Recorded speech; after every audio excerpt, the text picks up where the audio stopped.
What's going on, Headliner Nation? Kyle back with the Fantasy Headliners to talk about some wide receivers for week 3 of the NFL season. Now keep in mind with our start and sit videos, a lot of great information here, but you really need to watch the start and sit videos and the rankings videos because we will update information as the week goes. For instance, last week I had OBJ as a sit in my start and sit video, but after we found out Landry was going to be a little bit limited and was dealing with some discomfort in the hip again and limited throughout the week, I changed that in the rankings video. And some of you came back to that start and sit video last week and were like, oh, great call, Kyle. It was a great call because I changed it up after I got more information. So just a reminder, you really got to consume all of it. So what you see here helps you get the week started, but catch that ranking show later on in the week so you really know then at that point who needs to be in your lineup. As far as last week goes, took a big step forward, up to 68% correct last week for my calls. Again, really shooting for that 70% mark. Missed on a few guys, wasn't really expecting on, was really close on some guys as well. Could have gone either way. They ended up going over that hump kind of at the last minute. So this week we're going to get over 70%. I've got a ton of great information now that we're a couple of weeks in. I've got even more information to kind of help us make those decisions now that we're starting to see some trends. So let's go ahead and jump into it. We're going to talk about the first matchup of the week, Miami and Jacksonville. All right, so for the Miami wide receivers this week, I'm kind of staying away from all of them except for Isaiah Ford. Isaiah Ford I've got listed as a start this week. He's playing 95% of his snaps in the slot. He has 64 snaps in the slot this season, 4th most in the NFL. I really like him out of the slot this week to do a little bit of damage. Devontae Parker, as of right now, he's a sit for me. He's dealt with a hamstring issue the last couple of weeks. He's been on and off the field. And not only that, but he might be getting their number 1 cornerback, Henderson, this week, who is the 5th rated overall cornerback by Pro Football Focus right now. So he's having a pretty good season. CJ Henderson is. He might be on Parker this week. And if Parker's a little bit limited, especially coming into a short week, I am concerned about him. Preston Williams only has 12 targets this season, and Jakeem Grant, somebody that I just haven't really seen do anything. I was hoping that maybe he might actually get involved a little bit in the passing game. Haven't seen that as of yet. So as of right now, Isaiah Ford, the only one I'm really interested in for Miami. And Jacksonville, the first 2 weeks of the season, they've only allowed 32 fantasy points per game to opposing wide receivers. So they've actually played pretty decent against wide receivers so far. On the flip side, though, with Miami, with Jacksonville, we're going all in with Jacksonville wide receivers this week. Miami so far this season, 46.5 points per game to opposing wide receivers. That's 4th most in the National Football League. We're definitely going to be starting Chark, and we're definitely going to be starting Keelan Cole. Keelan Cole leads the team in targets right now, kind of the wide receiver 1 so far this year. Chark has been playing very well. He just hasn't seen as many targets. If he starts to bring in some more of those targets, then he'll bump up above Keelan Cole in terms of some of those statistics go. But Cole right now looking pretty good, looking like the guy that we thought would break out last year. For the rest of the team, though, we are going to list them as sits. Chark and Cole are the 2 that I'm interested in, but they could have really big weeks against Miami this week. Houston at Pittsburgh this week. Will Fuller dealing with a hamstring injury. Of all of the injuries that we saw in week 2, Will Fuller probably the one that was least surprising. So he's hurt again, as usual. We'll keep an eye on that situation and see when he gets back on the field. For right now, Brandon Cooks, I'm going to go ahead and start him. There is no Pittsburgh cornerback right now in terms of efficiency through Pro Football Focus that is in the top 30 of coverage. Last week, Cooks went 5 for 95, so maybe him and Deshaun Watson are starting to take a little bit of a step forward. Pittsburgh's probably going to put up some points, so Houston's going to have to throw it a little bit. Cook has some nice upside. With Randall Cobb, I'm going to go with him this week again. Yeah, he hasn't really shown us that he should be playing yet, but I'm going to roll with him again because I think it's just a matter of time before him and Deshaun Watson get on the same page. And then with Stills and QT, leaving them off the board right now as well, leaving them as sits. For Pittsburgh, though, Juju looks like he's back to him for his former self. He's got more help on the outside now, which has really helped him in the slot get back to being the guy who he was a couple of years ago. So good to see Juju back to being Juju. Deontay Johnson has 21 targets this season, 6th most in the NFL. Got to keep rolling him out there. He's been playing so well at this point that you have to keep putting him in your lineup. So if you own Deontay Johnson, he is going to be in your lineup, whether it's a wide receiver 2, 3, or flex spot. If you own him, we're going to keep putting him out there. Chase Claypool, to me, big play last week, but he's more of a boomer bust guy. I've seen some people mention him, again, like on the waivers and things of that nature. If you're in a deeper league and you have some room on your bench, go for it. But he's not going to be a guy that we start right now because there's just too much boomer bust potential. I mean, you take away that one big catch last week, he doesn't do anything. So I don't really want to rely on that every single week, especially right now when we're dealing with a lot of injuries. Some of you might be 1-1 or 0-2. We got to get some guys into our lineup that we can trust a little bit more than Chase Claypool, and James Washington will also be a sit for me this week. For Cincinnati and Philadelphia, believe it or not, Philadelphia's defense has been trying to hold up their end of the bargain in a season that just hasn't started the way that they would have hoped. Philadelphia is one of only 4 teams right now not to allow a passing touchdown, and they're only allowing just over 30 fantasy points per game to opposing wide receivers, 8th fewest in the NFL.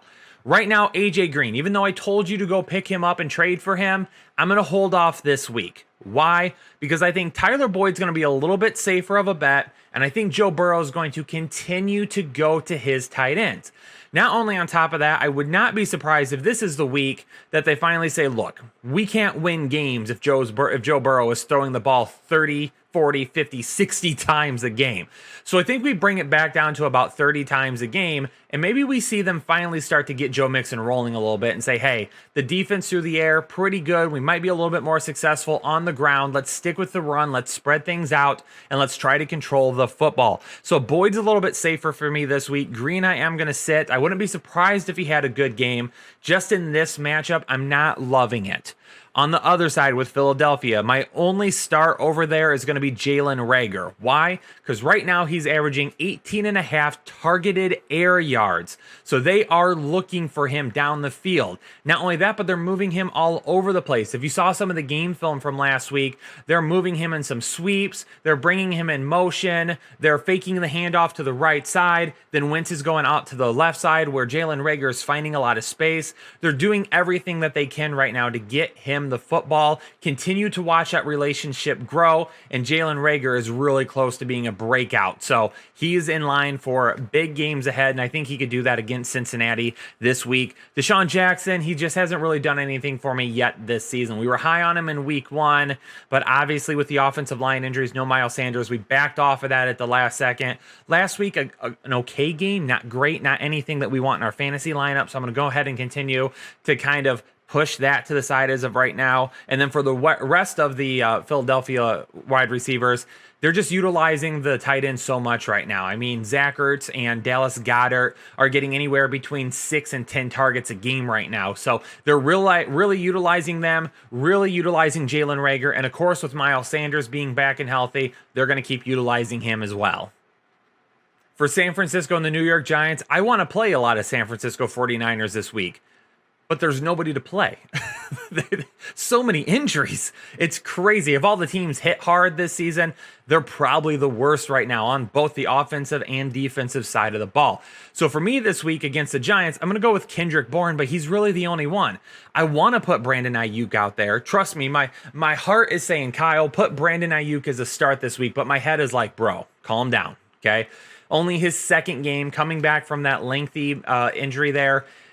Are we really going to try and throw him out there this week? What are they going to do with him? Is George Kittle going to be back? It's a mess right now. Somebody's going to have to get the football. I'll go with Kendrick Bourne, who I've talked about over the last couple of weeks is, being a sleeper option, somebody that you might be able to toss in the flex.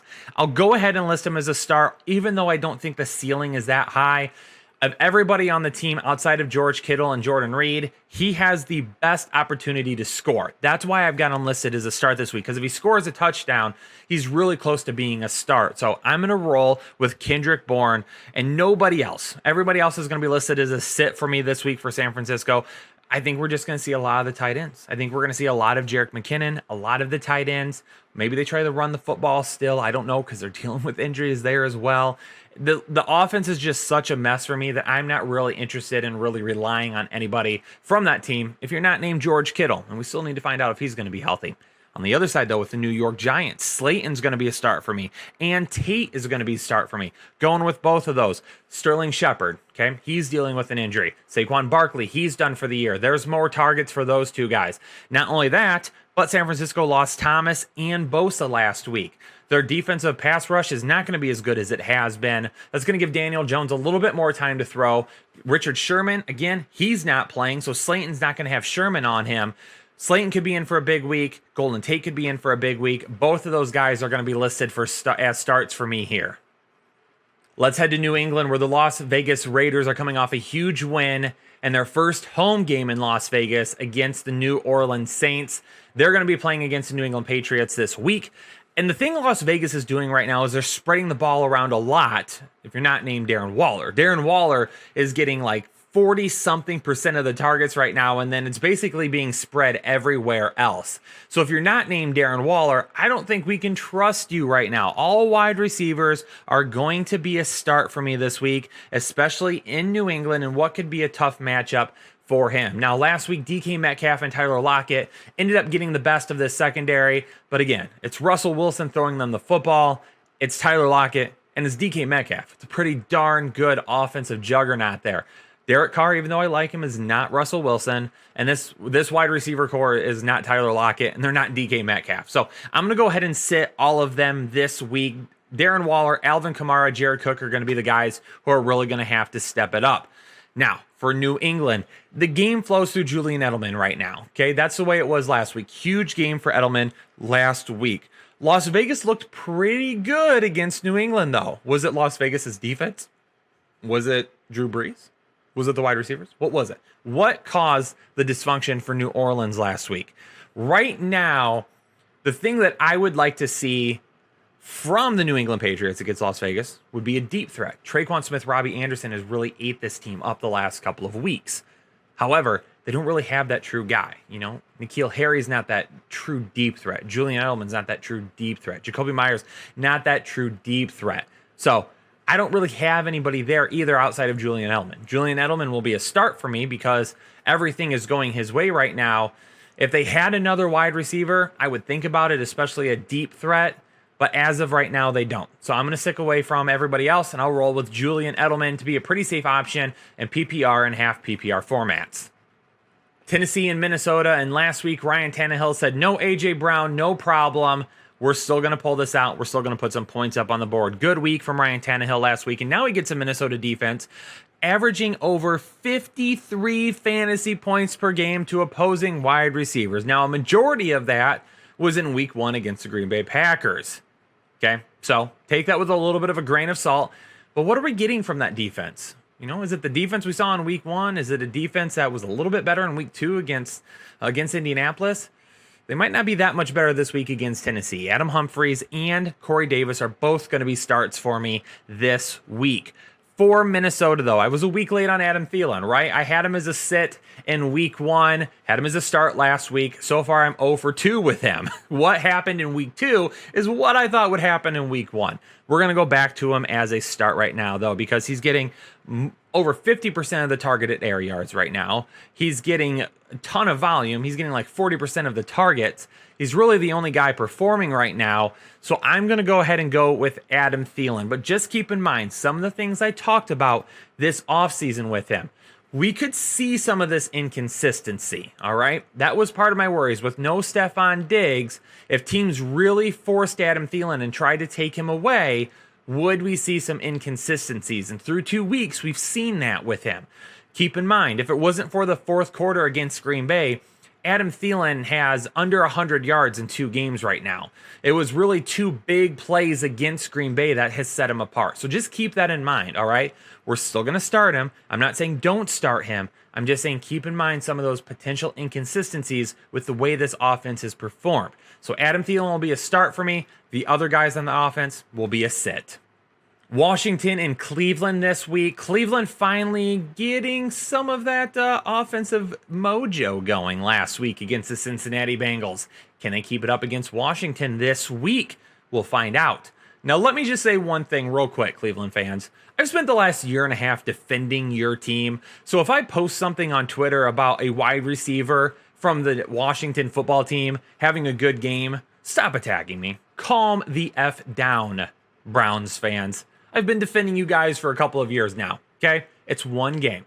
Let me talk about Steven Sims Jr. right now, okay?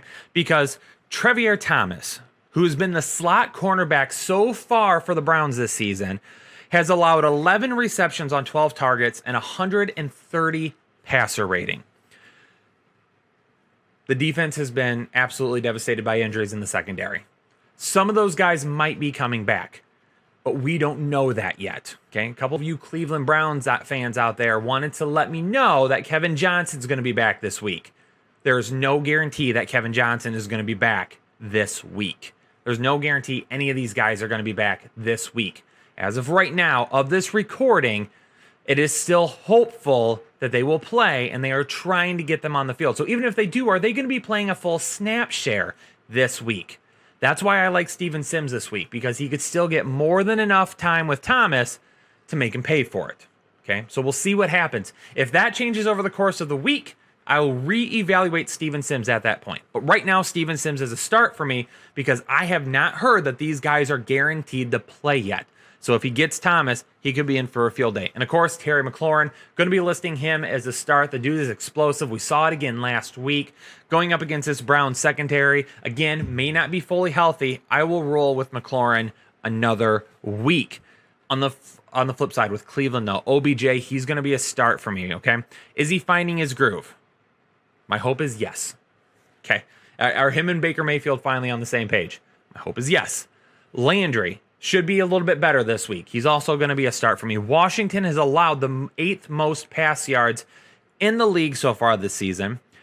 And part of the thing that we've seen with Washington so far is that dominant front part, that dominant line, they can help make up for some of the deficiencies that we have in that secondary. And you have to be careful of that, because if they plan right this week and Baker Mayfield can get the ball out of his hands and they can do some more of that play action where they roll him out and have him throw on the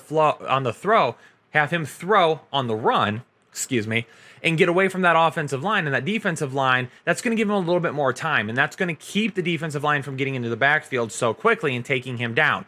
If that happens, OBJ could absolutely burn the secondary, and so could Landry. So both of those guys will be starts for me in week 3. The Rams at Buffalo, and this is going to be a little bit of surprise for you, but for the Los Angeles Rams, Robert Woods is going to be a sit for me. Bobby Trees. I love myself some Bobby Trees. And maybe I'm overthinking this, okay? But he's going to see a whole lot of White this week. All right, Tre'Davious White's going to be all over him from Buffalo. And White so far has only seen 8 targets in 80 of the coverage snaps he has played. People aren't even throwing White's way. 8 targets towards White in 2 games. White's a pretty darn good cornerback. So to me, that's going to leave open a lot of opportunities for Cooper Kupp, who's a start for me, and Van Jefferson, who's going to be a start for me. Now, let me explain something to you real quick. Robert Woods is still going to be ranked over Van Jefferson for me in my rankings. And even though Robert Woods is a sit for me, Robert Woods is still going to be in my top 30 rankings above some other guys who will be listed as starts. Now, why is that, Kyle? Well, it's because my rankings and my start and sit are 2 different things. All right. My rankings are based on what are the possible outcomes this week. My start and sit for me is if I have somebody else over this guy, I'm not liking the matchup, maybe not that great of a ceiling this week. So I'm going to try and get past it. But it depends on who you are. If Robert Woods is your wide receiver 1 and you're short staffed there right now, you put Robert Woods in your lineup. Just let this be known, it could be a tough week for him. And for Van Jefferson, he's going to be going up against other cornerbacks that have a little bit more of a probability of giving up a big play. I think this week we're going to see Cooper Kupp peppered with targets, and I think we're going to see Van Jefferson explode for a big play. And that's why I've got him listed as a start, Kupp as a start, and Woods as a sit. Now for Buffalo, we're starting Brown and Diggs every game this year. I don't care who they're playing. This offense looks so good right now. Josh Allen looks good. These guys look good. The Beazles, he's going to be a sit, though. Okay, the Beazles is, he's 3rd or 4th right now on the target list, but that's all right. because Brown and Diggs are getting the job done. So continue to roll those guys out. Doesn't matter against two. Even going up against a Jalen Ramsey this week, give me some Stephon Diggs because I think he can make him look silly on a couple of plays. Chicago and Atlanta, and Atlanta, what are you doing down there? Okay, as a Lions fan, Atlanta fans, I'm sorry. My condolences to you all. For Chicago, Allen Robinson's going to be a start for me. Why? Because he's going up against an Atlanta secondary that's giving up over 46 fantasy points per game to wide receivers, 5th most in the league. We're also going to start Anthony Miller. Why is that? Darqueze Dennard, the guy who's been the majority slot corner this season, has given up 16 receptions on 20 targets for 160 yards, the most of any slot corner in the entire NFL. So if there is a team that can bounce back, or if there's a player that can bounce back this week, it is Anthony Miller, 100%. Now, the one thing we saw with Anthony Miller last week is when they got into a positive game script, they didn't have a slot wide receiver on the field, and that's where Anthony Miller plays. They had Mooney on the outside. That's not going to happen in Atlanta. Atlanta's going to keep up with them. Atlanta's going to be throwing it. There's no way Chicago's going to go out there and just roll over Atlanta and just be able to run the football. They're going to have to throw to stay in it. With that being said, Anthony Miller is going to see some more time on the field. And I'm going to go ahead and go with Mooney, because if Miller's on the field, Mooney's targets are going to go down. If there's no Miller, then Mooney's targets are going to go up. It's really game script dependent for these two. I think the game script in favor of Anthony Miller this week. Calvin Ridley, Julio Jones, Russell Gage until further notice all starts. Okay. Julio Jones might be dealing with a little bit of a hamstring. Okay. Keep an eye on it. We'll keep looking at it throughout the week. But Russell Gage in his first 2 games this week or this season, 12 targets and 9 targets. Holy moly. Russell Gage, calm yourself down. That's all right. Right now, Russell Gage is the wide receiver 2 in front of Julio Jones. I'm kidding. Headliner Nation, settle down. Somebody in the comments is going to be like, Kyle, what are you smoking? All right, I'm kidding. It's a joke. Ridley, Julio Gage, all are going to be starts for me. Matt Ryan has 90 passing attempts this season, 2nd in the NFL. So expect him to throw it a lot again and expect all 3 of these guys to be able to make some sort of an impact. Carolina is going up against the Chargers this week, and one of 2 outcomes are going to happen here. Either Carolina is going to throw it around a little bit, DJ Moore and Robbie Anderson are both going to have good games, or the Chargers defense that we've seen the first couple of weeks is going to show up, and Carolina is going to want to get out of there as soon as they possibly can. With that being said, I'm going to list DJ Moore and Robbie Anderson both as starts this week. Robbie Anderson is 4th in the NFL in receiving yards right now. Okay, Teddy Bridgewater, I'm just fascinated by the way he's running this offense right now. It's better than I could have ever imagined. And Robbie Anderson is a guy that is definitely returning a lot of value right now for people who bought into him. DJ Moore, I saw a lot of people complaining about him this week. He's 11th in the NFL in receiving yards right now. Okay. Talked about it a little bit this offseason, was concerned about him. Don't worry though. Okay. Right now it's still okay. All right. Still a guy that you can start. Curtis Samuel is going to be a start for me this week. And that might throw some of you off a little bit, but everyone right now is on the waiver wire talking about, go get Mike Davis. Mike Davis. He's going to be the guy. Okay, he's going to help replace CMC. How about no? Yeah, Mike Davis is going to see a little bit of work. If you own CMC, I encourage you to pick up Mike Davis. Mike Davis was on my waiver wire video. Curtis Samuel is going to be the guy to replace Christian McCaffrey. I think this is an opportune time to get him involved in the passing game and really utilize some of those talents that Ohio State fans got to watch for so long. A guy that played in the backfield, that played in the slot, that played out wide, that played in motion, that played a little bit of wildcat, that did everything that you could ask an offensive weapon to do. Curtis Samuel did at his time in Ohio State. I think that this is a smart coaching staff that understands that they have an opportunity to utilize that. And we could see Curtis Samuel have himself a decent game against the LA Chargers. For Keenan Allen, for me, he's going to be a start this week, while Mike Williams will be a sit. Now, right now, Carolina has allowed the 4th fewest fantasy points per game to opposing wide receivers. That could be more of a game script type thing. This defense still isn't that great, but I expect to see a lot of Eckler and a lot of Kelly. I expect the LA Chargers to absolutely ground and pound Carolina until they can't handle it anymore, okay? That's what I'm expecting of. I'm also wondering who's going to be starting this week, okay? As of right now, I'm kind of thinking it's still going to be Justin Herbert. It doesn't sound like Tyrod Taylor has actually been cleared to play at this point. So because of that, Justin Herbert will probably be running back out there again.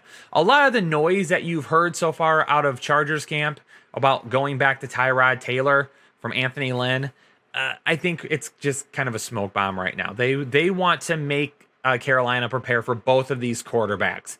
And I think Herbert will be out there, and that will be good for Allen. Allen was in my trade video that came out yesterday, so continue to monitor him. Mike Williams, though, if it's Justin Herbert, he's going to sit for me. If it's Tyrod Taylor, I will go ahead and go back to Mike Williams. As of right now, though, he is a sit. For the New York Jets, everybody's hurt. That's all I have to say. Don't start anybody. If they're a New York Jets player, leave them on the bench. Here's the thing. Okay. If Crowder's back, I'll look at Crowder. Okay. But is he going to be back this week? I don't know that yet. Crowder's the only guy that I'll list as a start if he makes it back this week. If not, screw it. Hogan, I'm off of. Everybody, get out of here. Okay. I'm not worried about it. Perryman's not going to play. Mims isn't going to play. Crowder might not play. The team's a mess. I'm sorry, Jets fans. The only team that has it worse than you right now is the Atlanta Falcons. I'm sorry, Falcons. I'm not trying to make fun of you. Maybe a little bit. For Indianapolis, T.Y. Hilton. Paris Campbell. Why? My heart goes out for Paris Campbell and all Paris Campbell owners and everybody that I told to start him last week. I can't foresee injuries. I will tell you, I only had 3 people blame me for Paris Hilton hurting himself. I honestly thought it was going to be a lot more. So yeah, just 3 people, which is great. With Paris Campbell, though, he's out. T.Y. Hilton's really going to have to be that number 1 wide receiver now. And Michael Pittman Jr. and Zach Pascal just aren't guys that excite me. Maybe Pittman Jr. a little bit down the line as he grows in this offense. But for right now, the only reliable target is going to be T.Y. Hilton. And I'm okay running him against the New York Jets. Definitely only takes a big play or two to return the value and make him a start this week. Absolutely could see that happening. But I just don't trust Pittman Jr. and Pascal to really be guys that I want to put in my lineup this week.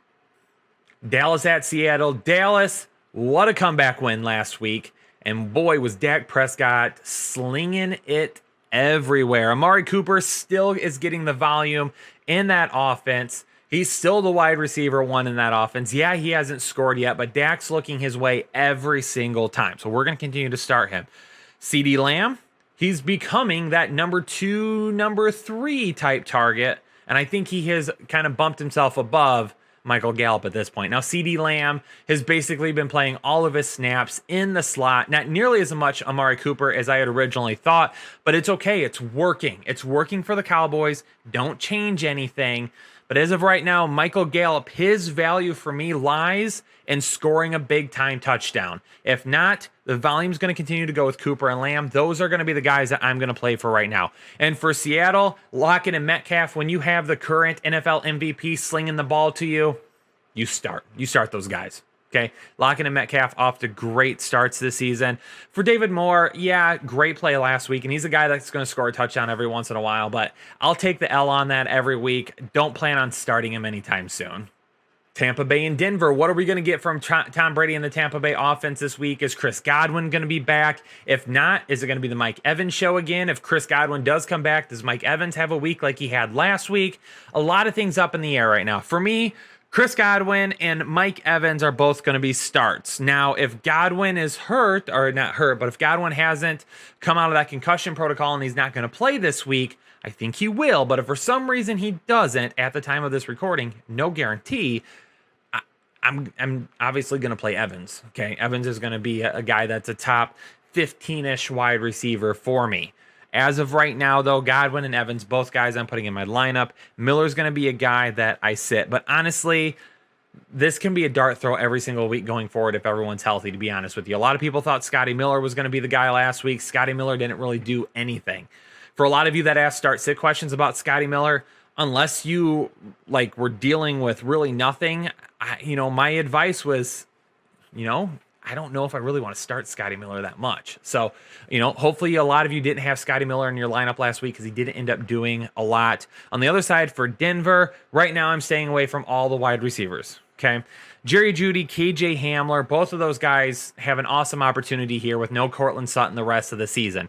Jeudy is a guy that for the rest of the year that I like, but this Tampa Bay defense has actually been really good this year, and they're dealing with Jeff Driscoll at quarterback. So for me, this just isn't a matchup that I'm willing to risk Jerry Jeudy and KJ Hamler in.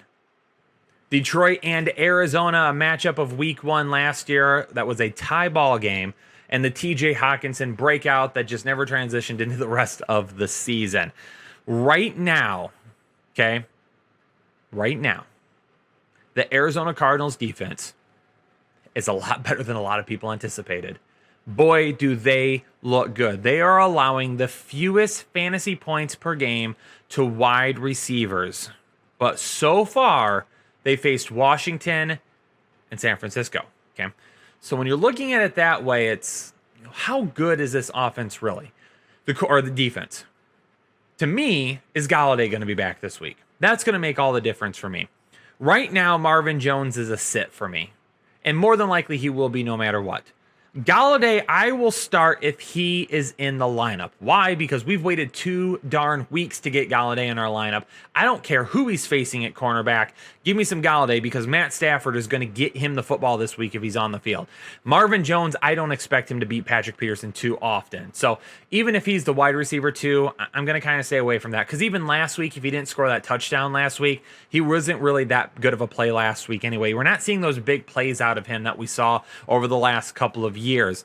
Danny Amendola, however, will be a start for me this week. And why is that? Byron Murphy has allowed the 3rd most receiving yards as the slot corner to slot wide receivers. Okay. And also Arizona has allowed the 6th most fantasy points to running backs right now. So don't be surprised if the Lions actually do be surprised, because if Lions do something right for once, that is more surprising than them doing something wrong. However, what if the Lions say, hey, Kerryon Johnson, Adrian Peterson, DeAndre Swift, we're going to pound the football. We're going to keep Kyler Murray off the field as much as possible. We're going to attack this defense. We're going to run. We're going to wear down the clock. We're going to use our defense when they're on the field. Okay, don't be surprised. Again, yes, be surprised if that happens. Hopkins is going to be a start for me because Hopkins is just seeing targets galore right now.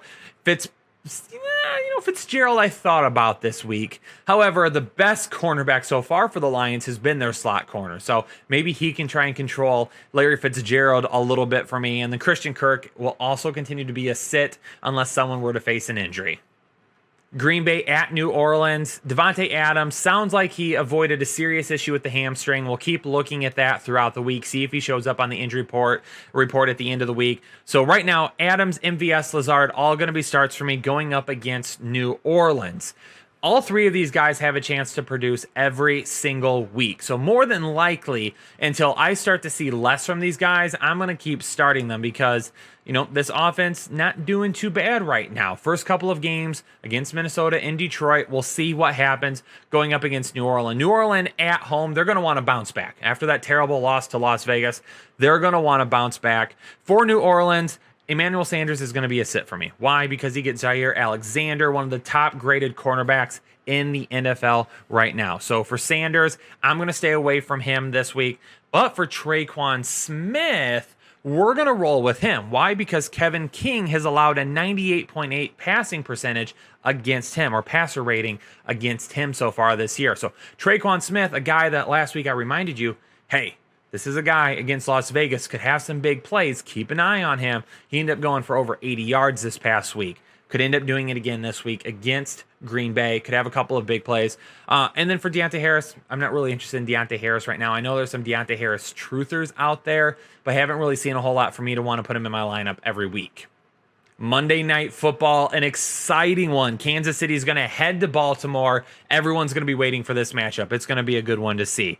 Life, death, taxes, Tyreek Hill, Travis Kelce. That's how life works, right? Tyreek Hill, Travis Kelce. We know they're going to get volume. We know Patrick Mahomes is going to be looking their way. Those are guys we play all the time. So Hill, I'm definitely going to be starting this week. But Watkins, Robinson, and Hardman are a toss-up right now. Watkins had the big week 1. Not doing too much of anything last week, ends up getting hit in the head, goes off with a concussion. Demarcus Robinson had a couple of touchdown passes that he dropped. Mecole Hardman has completely disappeared, so we'll see if maybe he gets into the game plan a little bit more this week. I would love to start some of these guys. This is an offense that you'd love to start the wide receiver 2 in, but who in the heck is it going to be from a week-to-week basis, and can you trust them? For me, I'm just going to play it safe, and I'm going to sit them all because I don't know what's going to happen with these guys on a weekly basis. And now they get to face Baltimore, a pretty tough defense. Over on Baltimore side, Hollywood Brown is going to end up being a start for me. Love Hollywood Brown. Yep, not nearly as a big a week last week as it was in week 1, but don't worry, definitely could end up bouncing back this week. Los Angeles against KC last week pushed the ball pretty well. Keenan Allen had a pretty good game, so Hollywood Brown could have himself a decent game as well. Boykin, Duvernay, Snead, though. I expect them to pound the football this week. So Hollywood Brown, Mark Andrews potentially could get theirs, but maybe they copy what the Chargers did last week. Pound the ball. They pounded the ball with Kelly and Eckler over and over and over, and that really tried controlling the game, and they about pulled that one out. Maybe Baltimore does the same thing this week. They already run the ball an awful lot. Again, run it against Kansas City, dealing with some injuries up front. Keep the ball out of Patrick Mahomes' hands as much as possible, and get yourself a dub on Monday Night Football. Don't be surprised if we see that happen. There you have it, Headliner Nation, my wide receiver start and sit video for week 3 of the NFL season. Don't forget, if you appreciate the content, hit that like button down below. If you haven't subscribed yet, subscribe now. Become a part of Headliner Nation, over 100,000 strong here on YouTube now. And of course, if you have any comments, questions, leave them below in the comment section. I'll try to get to as many as I possibly can.